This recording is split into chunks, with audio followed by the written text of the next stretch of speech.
de Leilões e Imóveis da OAB-DF, subseção Paranoá e Itapuã. Sócia fundadora do escritório Moretti Lima e Oliveira Advocacia. Por gentileza.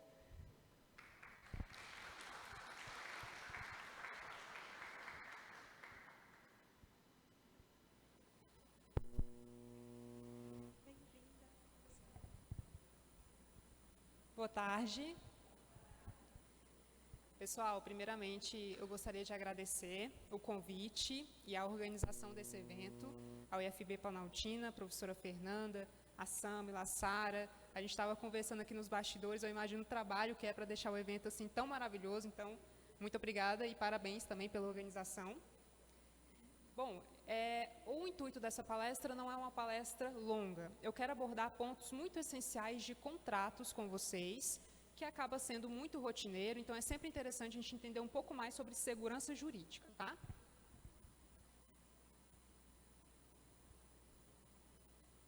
É aqui?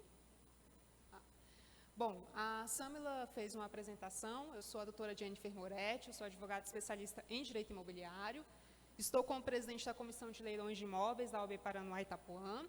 Sou conselheira no Conselho de Política e Desenvolvimento Rural do DF, que é um conselho ligado à SEAGRA, eu estou representando a OAB-DF atualmente. E sou sócia fundadora do escritório Moretti Lima Oliveira Advocacia, minha sócia, a doutora Maria Luísa, advogada especialista em trabalhista, está aqui conosco também hoje. Bom, eu gostaria de começar explicando o básico. O que são os contratos agrários? Aqui vocês vão perceber que eu coloquei algumas legislações que são as que a gente realmente mais utiliza. A gente tem o Estatuto da Terra, a gente tem o Decreto 59566, que regulamenta esse Estatuto da Terra, e a gente tem também o Código Civil. Os contratos, sabemos que são instrumentos jurídicos que regulamentam relações no meio rural, especialmente a questão de uso de terra, aluguel de terra, tudo que envolve essa parte contratual do campo, a gente vai discutir dentro de contratos agrários. Para começar, como realmente o nosso objetivo é ser mais enxuto e trazer o que realmente é mais essencial, eu escolhi um tipo de contrato em específico para abordar com vocês, que é o contrato de arrendamento rural. Uma diferença clássica que a gente sempre pontua, que é a diferença do contrato de arrendamento rural para o contrato de parceria rural, para que a gente comece a introduzir esse assunto.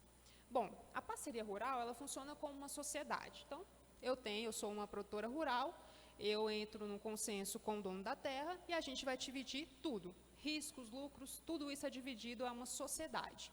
A parceria rural, ela tem menos garantias do que o contrato de arrendamento.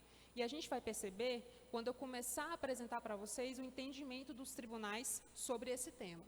O arrendamento rural, então, é o aluguel da terra, onde o arrendador, o proprietário, ele entrega o imóvel ao produtor rural, ao arrendatário, mediante pagamento em dinheiro, assumindo, então, o produtor rural sozinho o risco da atividade. Não há divisão de riscos, não há divisão de lucros ou produtos e paga pelo uso da terra para explorar da forma como entender, obviamente, desde que isso esteja estipulado em contrato.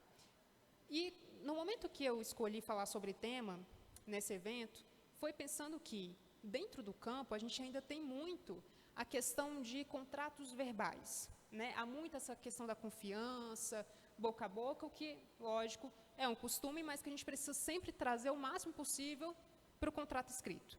Porque cada vez mais a gente vai perceber aqui agora, a gente vem vendo a multiplicação de litígios envolvendo terra. Então, quanto mais a gente tiver tudo isso de forma contratual, escrita, é mais segurança jurídica para ambas as partes. Pontos centrais sobre arrendamento rural segundo o STJ. O STJ é nosso tribunal superior em termos de contrato, então tudo o que ele decidir a gente vai ter que levar e aplicar no dia a dia, por isso que eu trouxe aqui para vocês 6 pontos dos principais entendimentos que a gente tem mais recentes sobre o contrato de arrendamento rural. Bom, prazos mínimos são obrigatórios.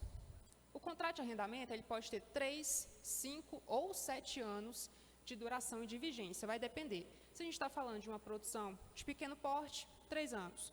Médio a grande, 5 anos. Se for uma questão que envolve mais o aspecto florestal, realmente algo muito maior, 7 anos. Esses prazos mínimos, eles são obrigatórios. O que significa? Dentro do direito, nós temos o princípio da autonomia contratual, o que estabelece que Se eu e a professora Fernanda, a gente faz um contrato, é a nossa vontade que vai ser definida e aplicada dentro desse contrato.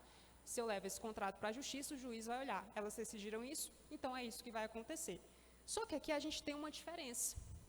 Em se tratando de vigência contratual, de contrato de arrendamento, ainda que nós optamos, por exemplo, para fazer um contrato que seria de 5 anos em 4, essa cláusula ela é declarada nula, ela não tem efeito, porque o STJ já nos disse que é obrigatório. Então, isso é muito importante na hora de estipular, porque às vezes a gente não tem tanto conhecimento, é normal, é jurídico, e acaba, não, a gente vai fazer dessa forma e não vai dar nenhum problema, e pode ser que lá na frente essa cláusula não tenha efeito nenhum. Coloquei até uma parte aqui do julgado, os prazos mínimos constituem norma cogente de observância obrigatória, não podendo ser derrogado por convenção entre as partes. A renovação automática. Isso aqui também é um prazo que é muito interessante, principalmente para o produtor rural, aquele que está alugando a terra. O dono da propriedade, ele tem um dever, isso está no Estatuto da Terra, que ele tem 6 meses de antecedência para notificar o produtor rural sobre qualquer alteração que vai ser feita dentro desse contrato. Por exemplo, eu quero discutir aumento do valor do aluguel, ou então eu quero vender a minha terra e aí esse contrato não vai ter mais efeito. Tudo isso que é mudança dentro desse cenário contratual são 6 meses, justamente porque a gente está falando de produções que são complexas, então 6 meses é o tempo hábil para que o produtor rural possa se adequar às novas mudanças. Se não notificar, o STJ já entendeu que automaticamente o contrato ele se prorroga nas mesmas condições. Proibição de pagamento em produtos agrícolas. Veja, nós temos aqui 2 diferenças. O STJ nos disse que eu não posso ter o pagamento do aluguel se não for em dinheiro. Então, eu não posso, por exemplo, convencionar com o dono da propriedade o pagamento em produto, da minha plantação, daquilo que eu estou trabalhando.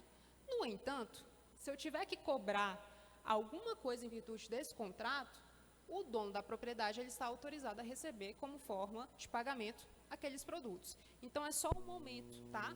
Eu não posso convencionar o aluguel com produto, só com dinheiro, mas se a gente tiver que entrar no acordo por um inadimplemento, está autorizado a receber dessa forma.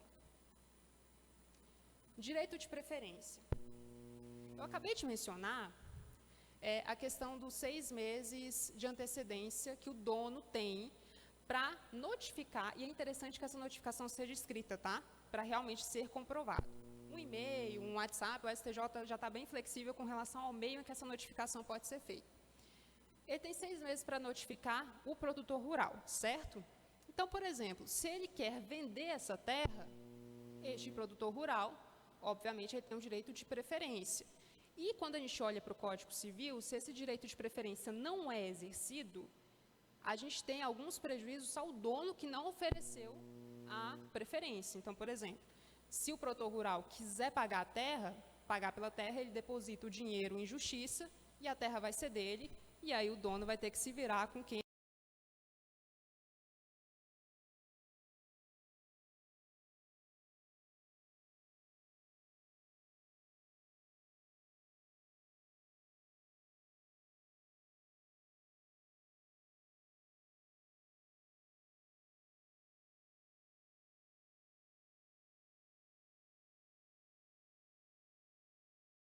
se eu tiver essa previsão ou não, os herdeiros de quem morreu terão que assumir os direitos e deveres desse contrato de arrendamento.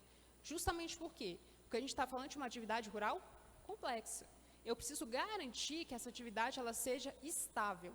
Então, se alguém morrer nesse meio tempo aí do contrato, os herdeiros vão assumir toda a responsabilidade. Indenização por benfeitorias. É também um assunto que chega com muita frequência na justiça, nos tribunais. O que nós entendemos? Benfeitorias necessárias e úteis são indenizáveis. Qual é a diferença? No direito, nós temos 3 tipos de benfeitorias: úteis, necessárias e voluptuárias. Úteis, por exemplo, eu sou uma produtora rural, que eu arrendei uma terra, aluguei uma terra para plantar, e aí eu vou e preciso cercar para os animais não passarem para estragarem a minha plantação. Essa benfeitoria ela é considerada necessária. porque se ela não existisse, a minha produção estaria prejudicada. Logo, se eu saio desse aluguel, eu tenho direito a ser indenizada pelo valor que eu investi.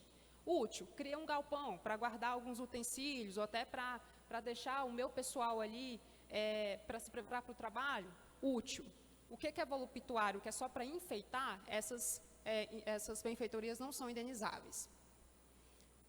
A regra vale muito mais para o arrendamento do que para a parceria. Lembra que eu falei no começo? A parceria contratual ela tem menos garantias do que o arrendamento. É verdade que ela é mais fácil de ser executada, mas o contrato de arrendamento rural ele é mais amarrado e tem muito mais previsões legais que protegem não só o proprietário, mas também o produtor rural. O nosso tema trouxe contratos e leilões. Onde que o leilão entra aqui? Eu gostaria de abrir uma gaveta para falar disso. Nós sabemos que todas essas relações contratuais, em algum momento, alguém pode ficar inadimplente. O produtor rural, por exemplo, não consegue exercer o pagamento, o aluguel e tudo isso vira uma dívida. Então, até coloquei aqui, o STJ reforça que o arrendamento tem prazos mínimos obrigatórios, renovação automática, enfim. Um contrato mal feito ou descumprido, ele evolui muito rápido. E dentro da justiça, se eu levo um inadimplemento para a justiça para discutir um pagamento que não foi feito, encargos legais, juros, correção monetária, rapidinho essa dívida cresce.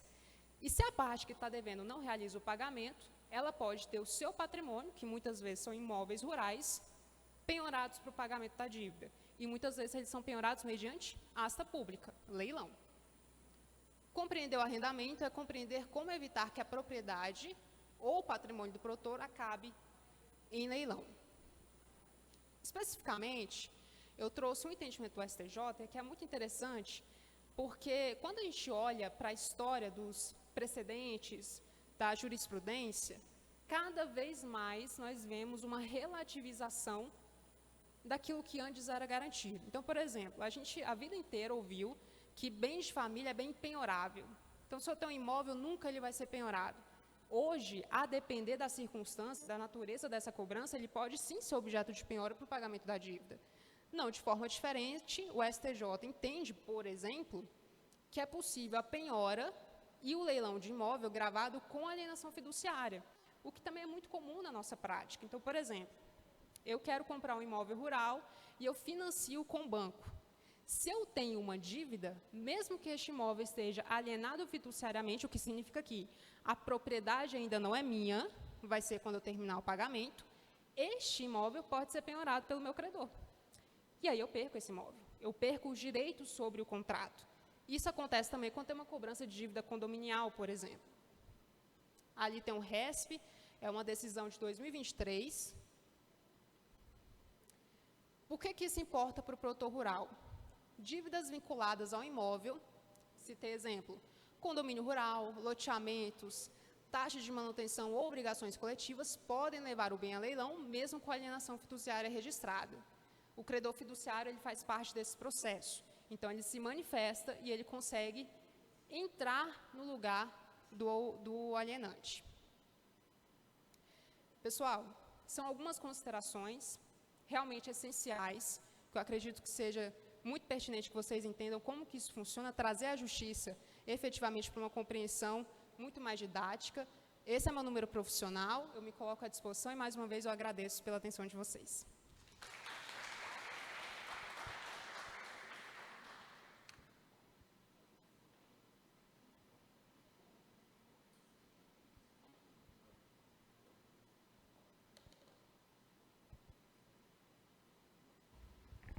Muito obrigada, doutora Moretti. A gente vai abrir agora para um momento de perguntas. Também, para facilitar a interação, a gente vai fazer alguns sorteios também, referentes a essas perguntas. Eu já tenho uma pergunta também.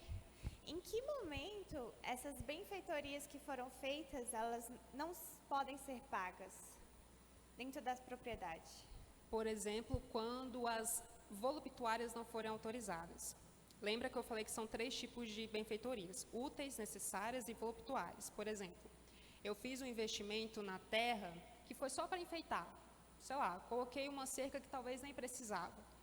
Se essa indenização ela não for aceita pelo proprietário à época, eu não tenho direito a essa indenização. Então, o que se recomenda, mais uma vez, trazer isso para uma comprovação escrita. Manda um WhatsApp, manda um e-mail, fala, olha, eu estou pensando em fazer isso na terra e tal, você autoriza? Autorizo. Porque lá na frente, se precisar, a gente tem base para pedir essa indenização. Mas alguém deseja fazer alguma pergunta?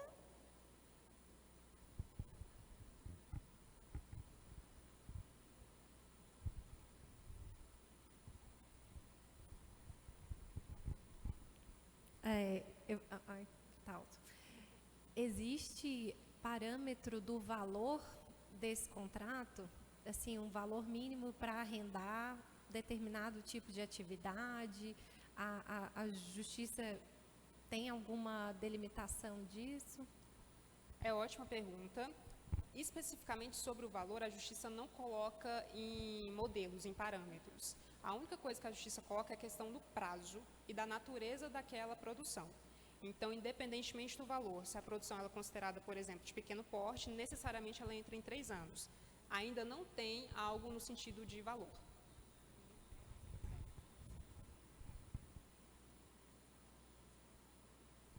Alguém tem mais alguma pergunta, pessoal?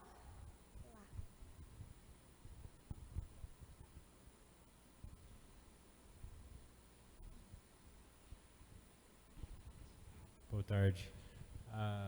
Eu tenho uma dúvida sobre, por exemplo, se eu for arrendar uma terra, aí eu investir na infraestrutura, essas coisas, e é só por 5 anos. Aí depois, como que fica para ter que tirar tudo? Como que fica o investimento? É a primeira pergunta. Qual é o seu nome? Como? Seu nome? Joel. Joel? Joel. Ah, ótimo. Joel. Muito obrigada pela sua pergunta. Você, como produtor rural que está alugando, certo? Sim, se eu for alugar. É. Sim. Aí a gente tem duas situações diferentes. Por exemplo, se você fez um investimento que naturalmente você consegue retirar sem danificar a terra, você pode retirar, não tem problema nenhum. Se não for possível, aí a justiça entende que isso tem que ser convertido numa indenização. Você recebe o valor correspondente. Há uma questão também muito interessante, por exemplo, se o dono da propriedade ele se recusa a indenizar, você pode, por exemplo, se aquilo for possível retirar sem danificar a terra, você pode manter-se consigo até que aquela indenização seja paga, se essa for a convenção. Então, resumo, se conseguir retirar sem estragar a terra, você pode retirar. Se não, converte necessariamente no valor indenizatório. Sim.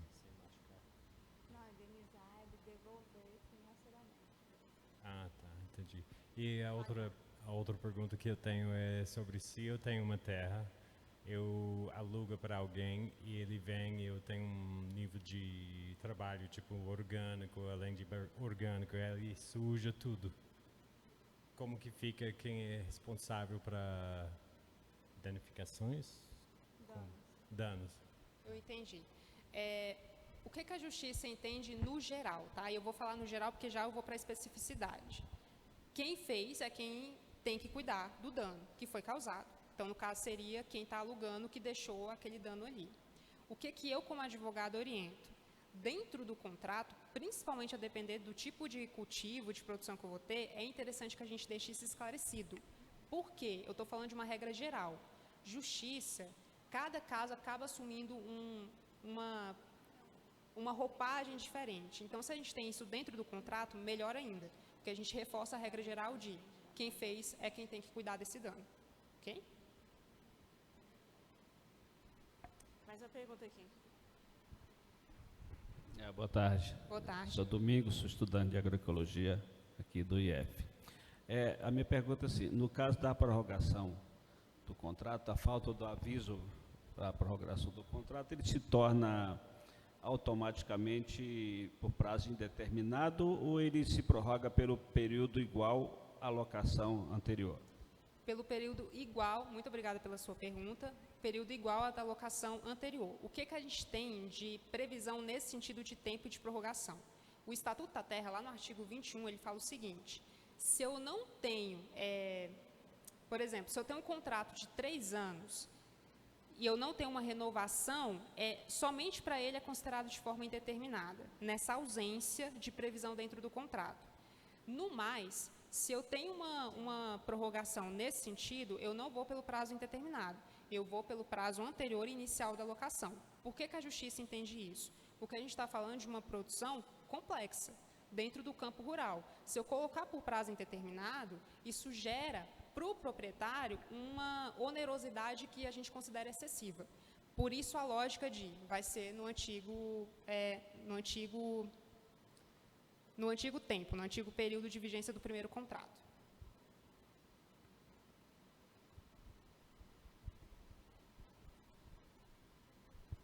Jennifer, quando você arrenda uma terra, você consegue alcançar as políticas públicas para produtor rural, o trabalhador que porventura vai trabalhar na sua terra, é enquadrado, mesmo você sendo um arrendatário? Você como a proprietária. Não, eu estou Você alugando. Alugando. A gente tem muita restrição disso, porque essa questão, ela não está na lei, ela é política, é prática. Então, a gente ainda tem um cenário muito limitante para isso, para quem está do lado de quem está alugando, o arrendatário. Então, ainda depende muito, é muita costura entre os órgãos, e aí é um trabalho que a gente faz, inclusive no escritório também, que é essa conexão com os outros órgãos para a gente tentar enquadrar. Mas não é algo garantido, por exemplo, que está na lei ou que está na jurisprudência. Por isso que eu digo que é uma questão de política. E uma outra pergunta, assim, que talvez até um pouco fora, mas a questão da cessão de direitos. Eu não era aqui do DF, né, eu morava em Goiás. Quando eu cheguei aqui no DF, muitas propriedades, cessão de direito. E aí, nesse caso, é possível fazer um contrato de arrendamento, mesmo que seja uma propriedade que está em cessão de direitos? Como fica a validade contratual? Perfeitamente possível. Temos duas situações diferentes. A gente tem a natureza e a questão registral dessa propriedade. Então, ela não tem uma matrícula individualizada, ela tem só a cessão, e a gente tem o contrato, a locação. São coisas diferentes. Uma é propriedade, outra é locação. Por serem coisas diferentes, não tem nenhum problema. Se tiver só a cessão, for só posse sobre aquele imóvel, não tem problema fazer a locação. Aí a locação ela vai se dar em cima dos direitos possessórios, mas tem a mesma eficácia. Entendi. Quais são os erros mais comuns que levam a risco da pessoa tomar posse? Olha, essa questão ela está muito mais ligada ao pagamento. Então, é mais esse ponto de organização financeira, de inadimplemento contratual. Então, por exemplo, é um papel de conscientização mesmo de quem está assumindo a dívida. Porque é muito básico. Se você não paga, a gente tem todos os riscos possíveis em cima disso. Então, assim, é mais essa questão de organização, de entender, de estar atento ao que está dizendo o contrato, para não cair no inadimplemento, às vezes não é nem do valor, mas de alguma outra obrigação que estava lá no contrato e não fez. Então, o contrato é muito importante e essa pergunta ela vai mais em direção a essa conscientização.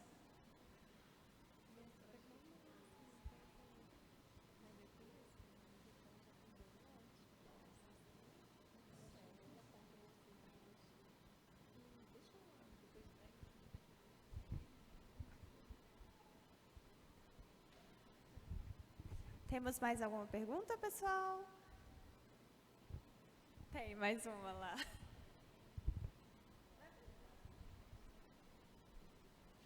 Desculpa, mais uma. Se eu for alugar uma terra de uma outra pessoa, aí vamos dizer que eu vou plantar frutíferas.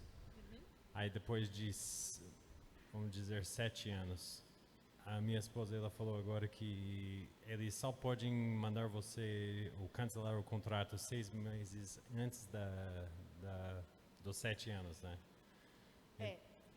A gente, nessa parte específica, a gente vai aplicar essa questão dos 6 meses. Infelizmente, muita gente ainda acha, porque assim, a gente tem a lei que regula contrato de imóvel urbano e contrato de imóvel rural, são coisas diferentes. Imóvel rural, o Estatuto da Terra, que a gente está falando. E ele fala de 6 meses. Infelizmente, tem muita gente que acaba confundindo por falta de conhecimento mesmo e notifica com 30 dias, por exemplo. E 30 dias, se você for pensar no tempo de produção, é pouquíssimo. Então, por isso se aplica 6 meses do Estatuto da Terra. Tá? Sim, mas as coisas de frutíferas que vai dar por anos e anos e anos. Essa é uma questão que principalmente ela vai de encontro ao que está previsto no contrato. O que geralmente acontece? Geralmente se coloca dentro do contrato que fica por quem investiu. É aquela máxima que eu falei, quem fez, que recebe, quem fez, que assume a responsabilidade. Então, isso, se tiver dentro do contrato, a gente consegue discutir. Se não tiver, aí é um cenário muito nebuloso ainda. Se você quiser, acho que é uma questão pessoal, no final a gente pode conversar alguns detalhes para eu conseguir te assegurar melhor dessas coisas, tá? Obrigado.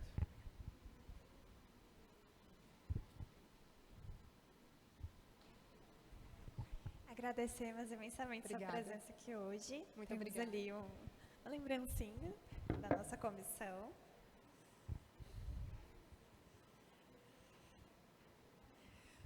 Fazer uma foto ali.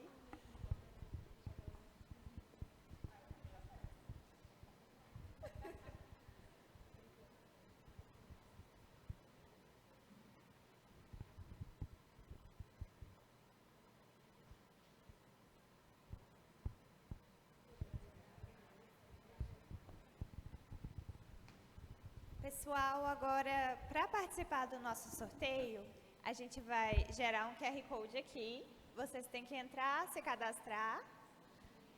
E nós vamos sortear a partir desse QR Code.